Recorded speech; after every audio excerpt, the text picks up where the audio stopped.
Se acercaba la fiesta de la Pascua y Jesús subió a Jerusalén. Así comenzaba el Evangelio de hoy. Jesús como buen judío se acerca a Jerusalén a celebrar la Pascua, porque esto es lo más importante en la fiesta de un judío, como para nosotros los cristianos, que cada domingo celebramos nuestra Pascua semanal. Y también para nosotros se acerca la fiesta grande de la Pascua, los misterios de la pasión, de la muerte y la resurrección del Señor. También nosotros subimos a Jerusalén, porque la nueva Jerusalén es la Iglesia. Y también nosotros venimos aquí a encontrarnos con el Señor. También el Señor viene, cada Pascua semanal, a encontrarse con nosotros. Y es bueno, hermanos, que un día como hoy, en el que el Evangelio de San Juan nos ha mostrado una imagen de Jesús difícil de digerir, es bueno que reparemos, reflexionemos, meditemos y guardemos en el corazón la palabra que hemos escuchado. Porque es muy fácil que nos refugiemos en esta imagen de Jesús que no es errónea. Jesús es dulce, Jesús es bueno, Jesús curaba a los enfermos, Jesús ayudaba a los demás, Jesús pasó por el mundo haciendo el bien, que son todo cosas de verdad y que además son cosas que a veces incluso los que no vienen a la iglesia nos echan en cara a los que venimos a la iglesia, porque nos dicen que claro, que Jesús era bueno y nosotros no somos buenos, que también es verdad, porque aquí nosotros no somos buenos. Bueno solo hay Jesús, Y hoy el Evangelio nos pone ante una imagen de Jesús enfadado. Yo no sé si la palabra es enfadado. Lo que sé es que el Señor, porque parece más que un enfado, llegó al templo y descubrió que el templo había dejado de ser lo que tiene que ser. El Señor llegó al templo y vio cómo había perdido la imagen de lo que está llamado a ser, cómo había perdido el esplendor que le hace brillar. Esto es lo que el Señor vio. Y entonces hace un azote de cordeles y los echó a todos. Los echó a todos del templo. Les volcó las mesas a los cambistas, les esparció las monedas. Quitad esto de aquí, no convirtáis en un mercado la casa de mi Padre. No son muchos los relatos que narran los 4 evangelistas. Lo normal es que unos evangelistas narren unos, otros. Los que más coinciden son los sinópticos, Mateo, Marcos, Lucas.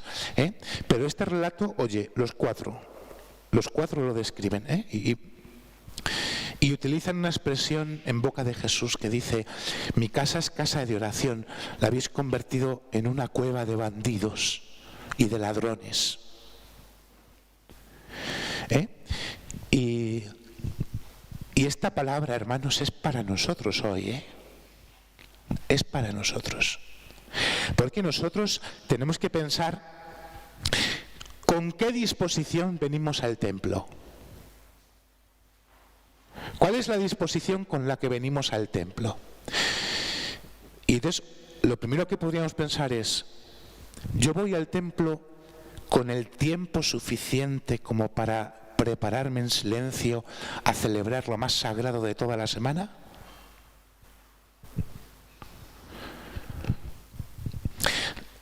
¿Cómo entro yo por aquella puerta?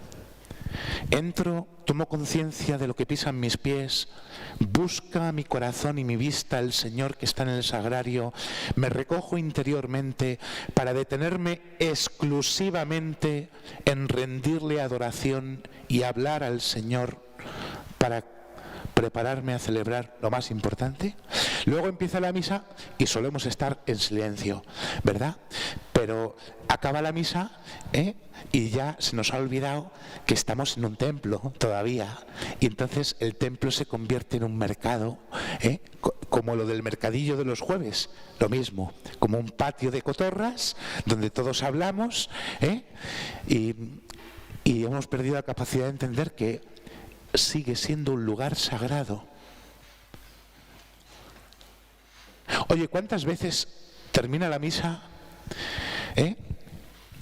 y me vuelvo a recoger en silencio, me arrodillo, si puedo arrodillarme, oro para dar gracias a Dios por lo que he recibido? Nos vamos corriendo, a veces no aguantamos ni a que el cura termine de dar la bendición o entre en la sacristía, salimos por patas. Luego nos extraña que la gente diga que no nos sirve de nada venir a la iglesia, que de esto también nos acusan bastante. Tía, ¿de qué te sirve ir a la iglesia? No nos sirve de nada, claro. Si es que escuchamos la palabra de Dios, que a veces por un oído nos entra y por otro nos sale.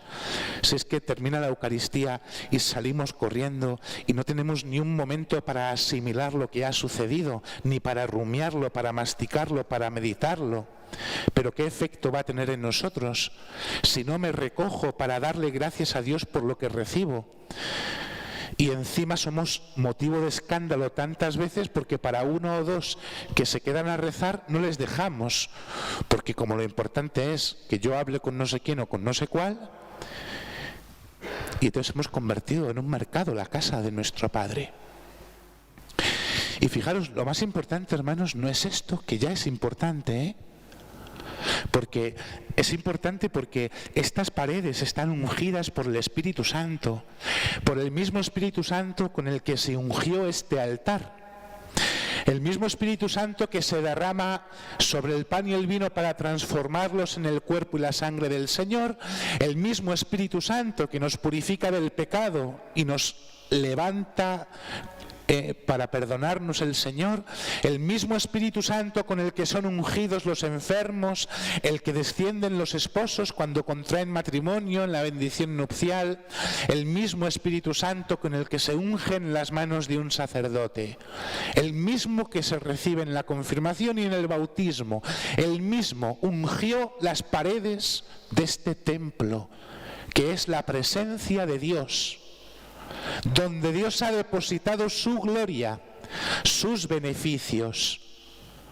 El templo que tiene que brillar por el esplendor de lo que hay aquí, que es el sagrario y el altar. Y por eso nuestro corazón no debe buscar otra cosa. Pues este templo, hermanos, es imagen de otro, porque al final lo que sucede aquí muchas veces es la expresión de lo que ocurre en ese otro templo que somos cada uno de nosotros. ¿Qué signos nos muestras para obrar tú así?, le dijeron a Jesús. Destruid este templo y en 3 días lo levantaré. Sí, hombre, 46 años ha costado construir el templo y tú lo vas a levantar en 3 días. Él hablaba del templo de su cuerpo.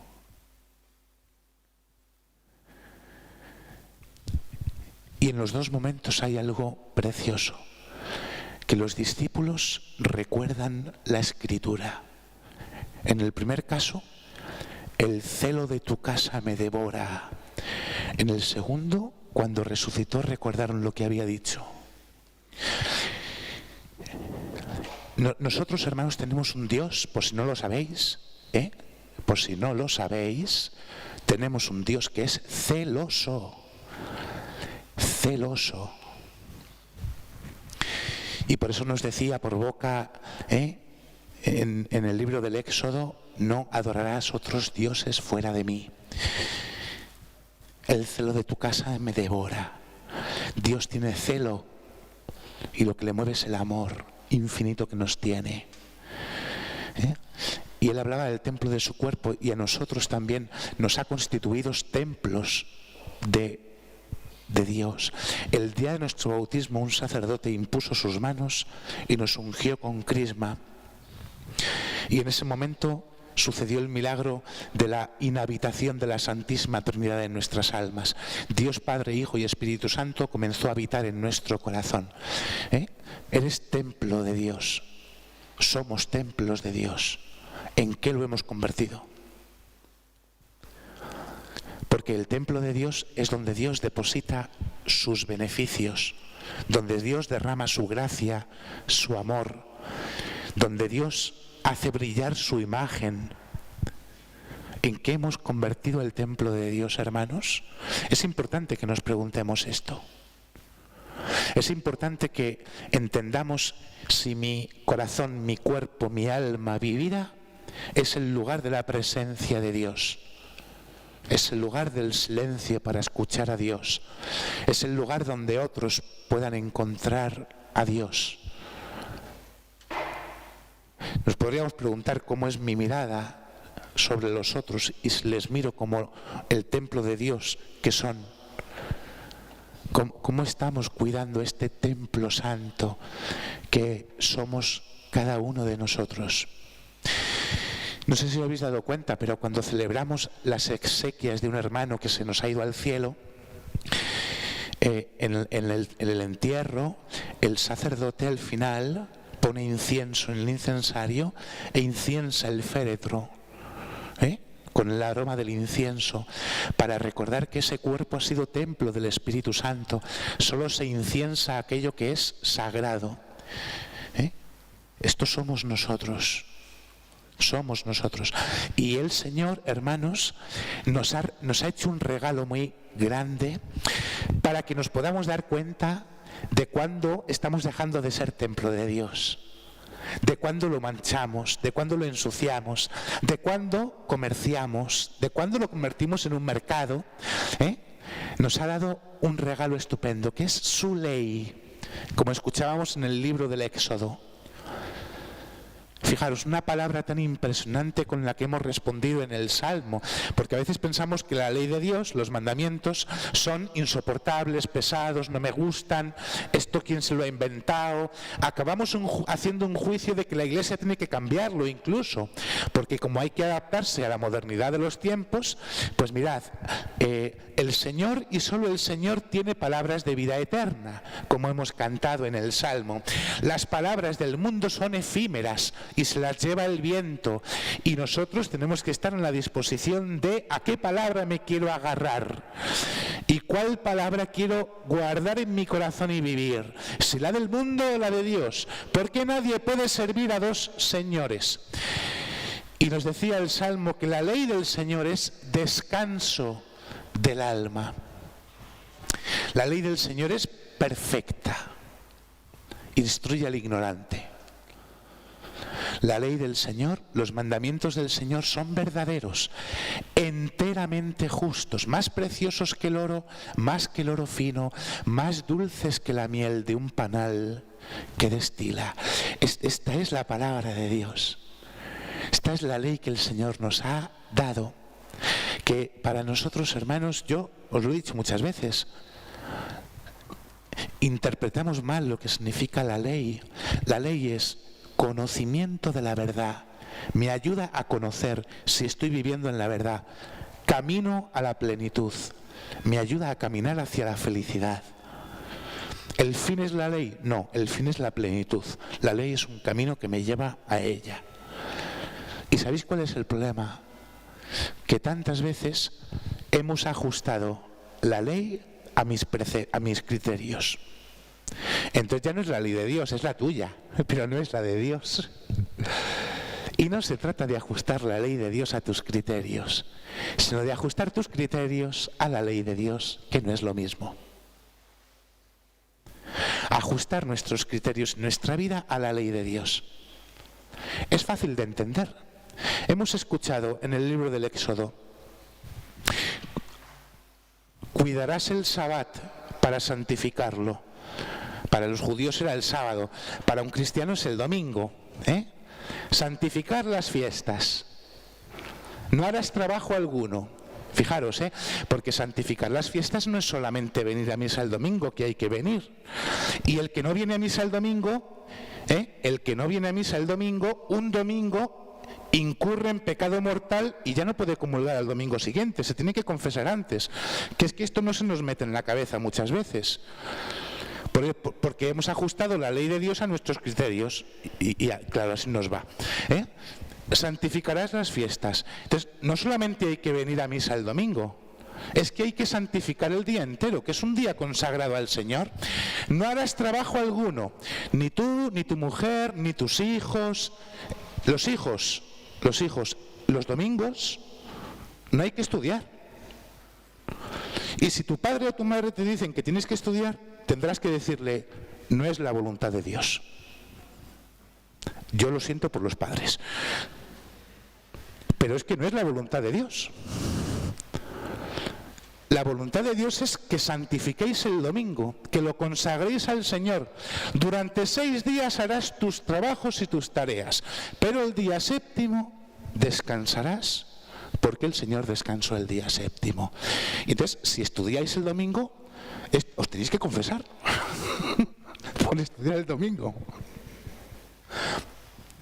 ¿Entendéis cómo necesitamos cambiar nuestros criterios a la voluntad de Dios y no hacer de los criterios de Dios lo que yo quiero y lo que no quiero? Porque esto es muy peligroso. ¿Sabéis a cuántas personas he conocido?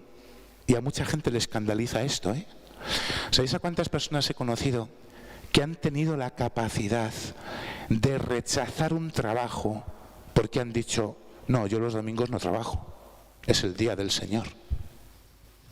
Oye, pues por fiarse de Dios, después el Señor les ha dado un trabajo mejor de lo que les ofrecían al principio.